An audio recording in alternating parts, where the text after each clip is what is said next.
Hi, everyone. My name is Christian Halbert. I'm a soul care counselor here at Graceland Church. I want to talk about what some have called anger turned inward. It's the feeling that everything we see around us is never in color. It's like a strange, dark cloud that can disappear just as mysteriously as it came. And it's the only emotion I know of that can make you feel hollow and empty while overflowing with pain all at the same time. Depression is a common condition that impacts around 1 in 10 Americans on some level in their lives, and it is the leading cause of disability worldwide. Some research from 2021 suggested that around 60% of people who struggle with depression don't seek any help for it. And many people who do seek it encounter barriers to finding support because of a lack of resources, trained counselors, and other economic factors. Depression is a deep sadness that can last for a short time or could be a lifelong condition. And though anyone can experience it, persistent depression can be severe enough to disrupt the daily functions of one's life. If untreated, it can lead people to medicate their emotional and physical pain through detrimental coping strategies like substance abuse. It also significantly increases the risk of suicide, with a predicted 2/3 of all reported suicides stemming from depression. For these reasons, all cases of depression need to be taken seriously. There are different degrees and types of depression, and the signs and behaviors seen in depression can look different between children, teens, and adults. I've got a lot of lists about this to share with you, so please bear with me while we go over this stuff. Anyone can experience mild bouts of depression from time to time, like situational depression, which occurs when someone is struggling to cope with a significant change happening outside themselves. Painful circumstances like death or abandonment, major life transitions, traumatic experiences, a loss of one's job, health or home, disappointment, personal failure, all of these things can influence a broken heart and lead it to depression.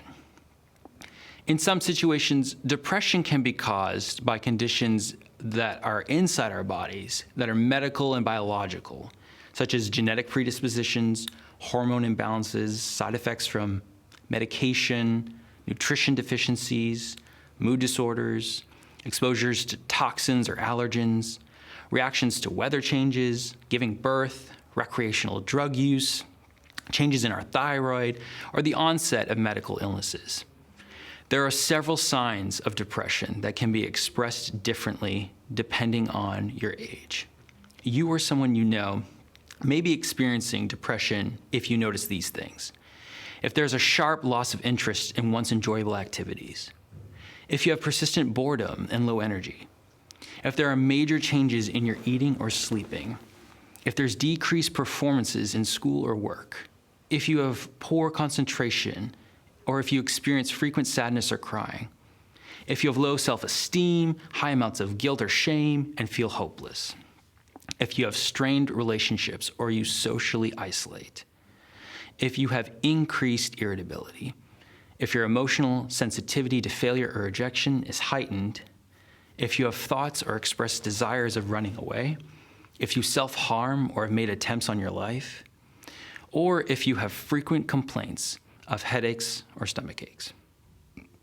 Any of these signs could indicate that something else is going on, but these are good things to look out for. Now that we've covered what depression looks like, how can we help people going through depression? When we see or feel depression, we can be impatient and harsh on ourselves or others because we don't understand what is happening or why we're struggling so much. We can choose to respond to depression in several other ways other than this. Here are some ways. First, since the source of depression can be tough to discern, it is important that you see a doctor or a psychiatrist in cases that are complicated with factors that could be influencing it. Some adjustments like adjustments to medication, diet, exercise, your sleep schedule, all of these could make significant improvements in helping you overcome your depression. Second, Depression forces us to turn inward and is fueled by isolation, which then leads us to overlook the support of others that maybe God has already provided for you in this struggle. It's important to reach out to family, friends, pastors, and counselors who can help you carry the burden of your debilitating emotions. There's an old Swedish proverb that says, shared joy is double joy, shared sorrow is half sorrow. God said in the Bible that it is not good for man to be alone. He created us to need each other. So don't scorn the gifts God has already given you to help you work through your depression. Third, we need to be mindful of how we think about ourselves. Depression distorts our thinking to only seeing what's going wrong in life. In church, we say that we need to preach the truth to ourselves. Not everything we think and feel about our life and ourselves is the whole truth or even partially the truth. Our thoughts are powerful, and they're strong enough to break us down or build us up. So you can discipline yourself to think true things about you or to turn to others who can help you recognize uplifting truths about yourself. Fourth, there are a lot of other natural aids that can help us cope with depression, some of which we just listed. Experiencing humor and laughter, exploring nature, relaxation techniques, and keeping a well-balanced schedule are all useful means in coping with depression.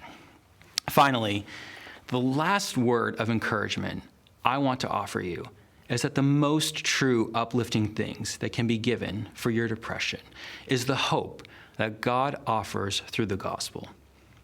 Depression is like a prison where you are both the suffering prisoner and the cruel jailer. But Jesus Christ came to set all prisoners free, both now and in eternity, when he promises that in the Bible that everyone who turns to him with things like depression can look forward to a day spoken of when God will wipe away every tear from the eyes of his people and remove all death and pain for good.